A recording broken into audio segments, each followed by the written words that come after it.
was a man who rarely showed his feelings, yet he seemed far too composed. He just kept messing with his shaggy hair, lost in a silent reverie.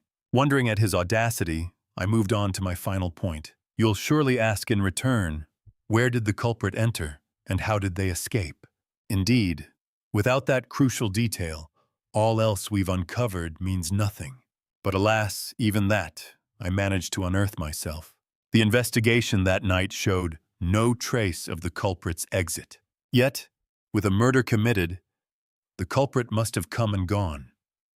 It only means the detective's search missed something crucial. The police surely struggled with this, yet sadly, they couldn't reach the same conclusion as a mere student like myself. It's actually quite simple. I reasoned this way. With such extensive police inquiry, it's unlikely neighbors hold any clues. If that's the case, the culprit might have passed, in a way no one would suspect them to be the killer, even if seen.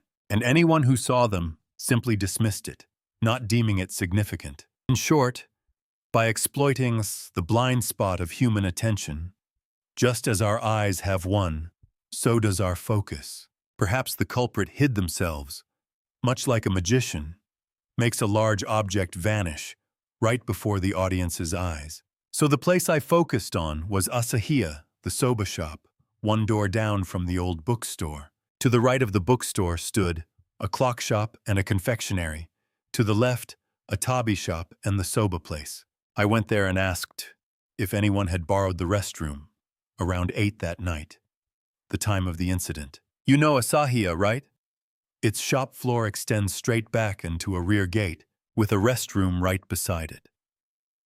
So, pretending to use the facilities, one could easily slip out and re-enter through that back entrance. That ice cream shop was on the corner, beyond the alley's reach, so there was no chance of being spotted there. And since it's a soba shop, asking to use the restroom is perfectly natural. I heard the proprietress was out.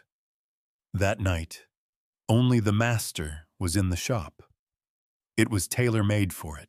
Isn't that a brilliant idea, my friend? And sure enough, a customer had borrowed the restroom at precisely that time. Sadly, the owner of Asahiya couldn't recall anything about the man's face or the pattern of his kimono. I immediately passed this on to Detective Kobayashi through our mutual friend. The detective seemed to investigate the soba shop himself, but found nothing more. I paused my words, giving Akechi room to speak. Given his situation, he surely had to say something.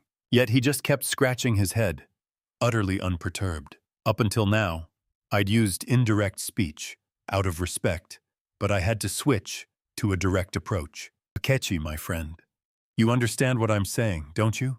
The irrefutable evidence points directly to you. To be honest, deep down, I still can't bring myself to suspect you. But with such clear evidence, what choice do I have? I painstakingly searched the tenement for anyone possessing a bold striped yukata, but found not a single person. And that makes sense. Even among bold striped yukatas, one matching that distinctive pattern is a rare sight indeed. Moreover, both the fingerprint trick and the restroom ruse are truly ingenious schemes. Only a criminologist like you could pull off such a feat. And what's most peculiar is, you claim to be a childhood friend of the deceased man's wife.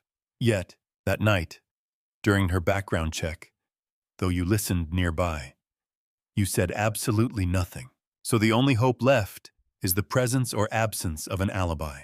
But alas, that too leads nowhere. Do you recall?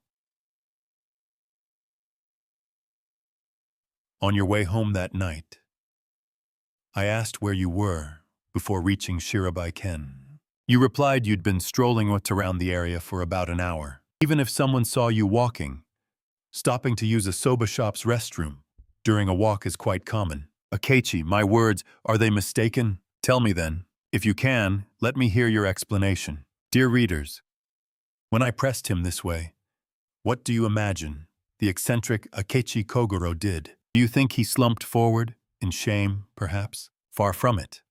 In a truly unexpected manner, he completely stunned my bold spirit, for he suddenly burst into uproarious laughter. Oh, pardon me, I truly didn't mean to laugh. It's just that you're so terribly earnest, Keishi said, as if making an excuse. Your ideas are quite intriguing, you know. I'm genuinely glad to have found a friend like you. Yet it's a pity. Your deductions are far too superficial, too caught up in the tangible world. For instance, consider this. Regarding the woman and my connection to her, did you delve into our past, explore our inner history, how we knew each other as childhood friends? Did I ever have a romantic past with her? Or do I resent her even now? Could you not infer such things? That night, why didn't I mention knowing her? The reason is simple. I simply knew nothing that could be of use. You see, we parted ways when I was too young for school. Our paths diverged back then, for good.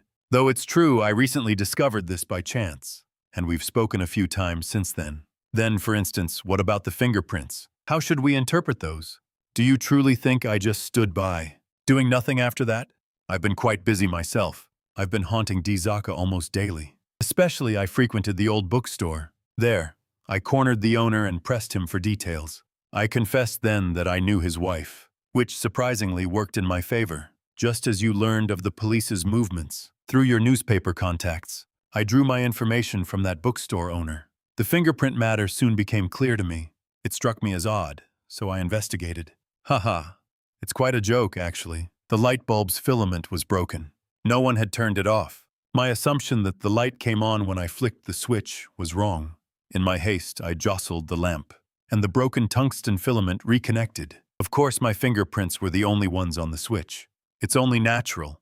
That night you mentioned seeing the light on, shining through the shoji screen's gap, didn't you?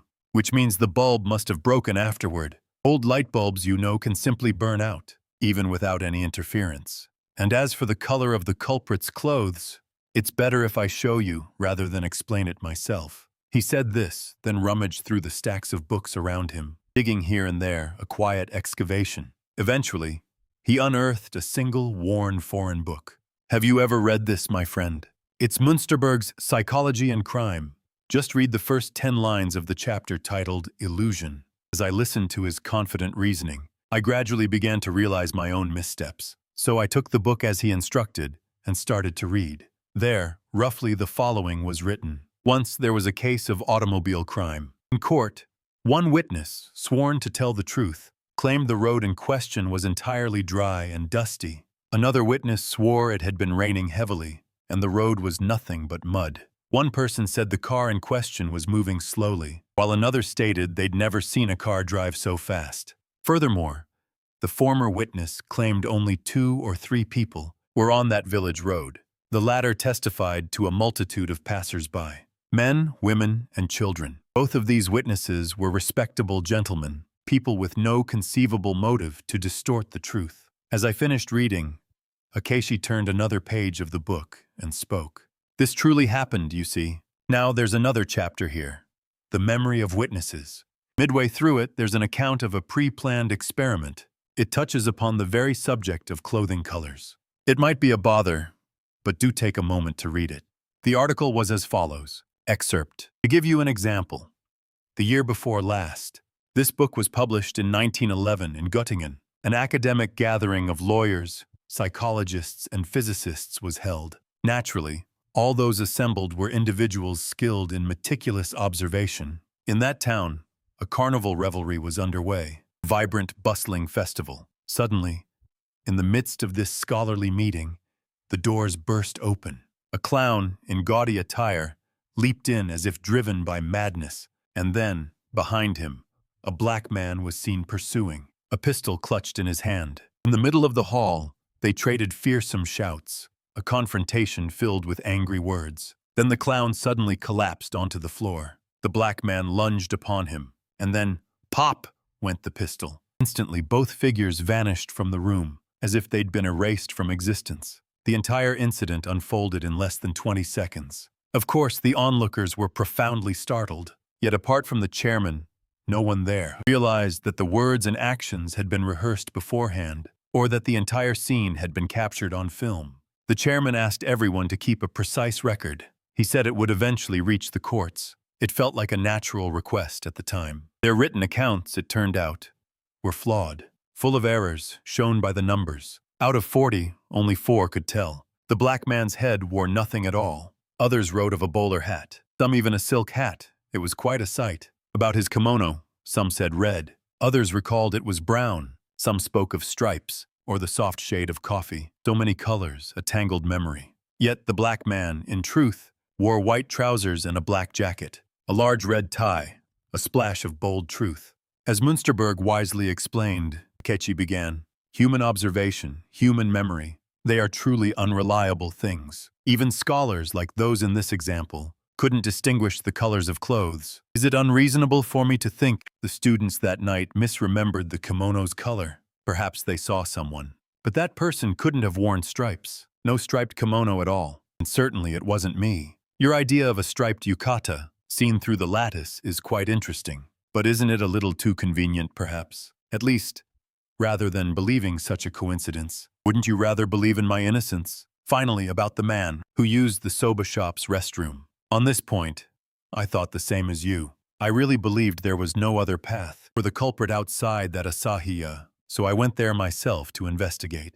But sadly, the result led to a conclusion quite opposite to yours. In reality, no man had borrowed the restroom. As the reader might have noticed, Akechi denies the witness's claims. He denies the culprit's fingerprints, even the path the culprit took. He tries to prove his innocence, but doesn't this also deny the crime itself? I couldn't understand at all what he was thinking. So do you have a lead on the culprit? Yes, I do, he replied. His hand ran through his messy hair. My method is a little different from yours. Material evidence can be twisted by interpretation. The best detective method is to see deep into the human mind.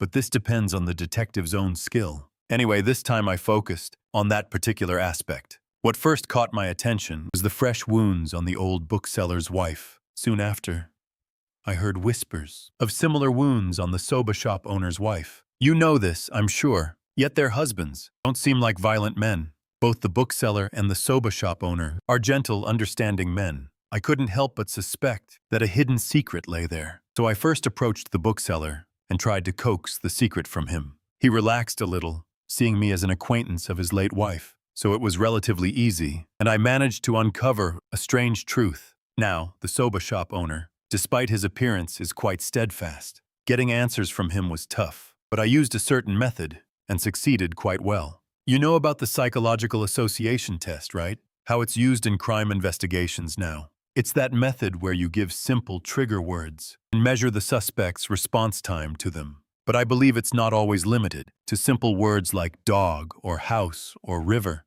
as psychologists often claim. Nor is a chronoscope always needed for one who grasps the essence of association tests. Such formalities aren't truly necessary. As proof, great judges and detectives of old, long before psychology flourished, used this very method, driven by their natural talent. They employed it, perhaps unknowingly. Uka Eshizen no Kami, for instance, was certainly one of them. Novels take pose Rue Morgue. At the start, Dupin can tell his friend's thoughts just by a subtle movement of his body. Doyle imitated this too, having Holmes do similar reasoning in The Resident Patient. All these are, in a way, forms of association diagnosis. The mechanical methods of psychologists are simply for ordinary people who lack this innate insight. I've strayed a bit, but in that sense, I performed a kind of association test on the soba shop owner. I started many conversations with him, mostly trivial, everyday chatter, and I studied his psychological reactions. But this is a very delicate matter of emotion, quite complex. I'll talk about the details later, but anyway, as a result, I reached a certain conviction. In other words, I found the culprit, but there is no material evidence whatsoever, so I can't report it to the police. Even if I did, they probably wouldn't take it seriously. Another reason I stood by, knowing the culprit, is that this crime contained absolutely no malice. It's a strange thing to say, but this murder happened with the consent of both killer and victim. Or perhaps it was even carried out at the victim's own wish. I tried to imagine many things, but I simply couldn't grasp what he was thinking. Forgetting to be ashamed of my own failures, I listened to his bizarre deduction. So, if I tell you my thoughts, the murderer is the owner of Asahiya. He mentioned the man who borrowed the toilet to cover up his tracks. No, but that was no invention of his own. We are the ones to blame. Whether it was you or me, we posed questions, asking if there wasn't such a man, as if inciting him. Besides, He mistook us for detectives or something. So why did he commit murder? Through this incident, I felt vividly shown the surprising, grim secrets hidden beneath this human world, which on the surface appears utterly ordinary. It was truly the kind of thing that could only be found in the world of nightmares. The owner of Asahiya was a terrible, sadistic fetishist, descendant perhaps of the Marquis de Sade, and by some cruel twist of fate, he discovered a female masochist living just one house away.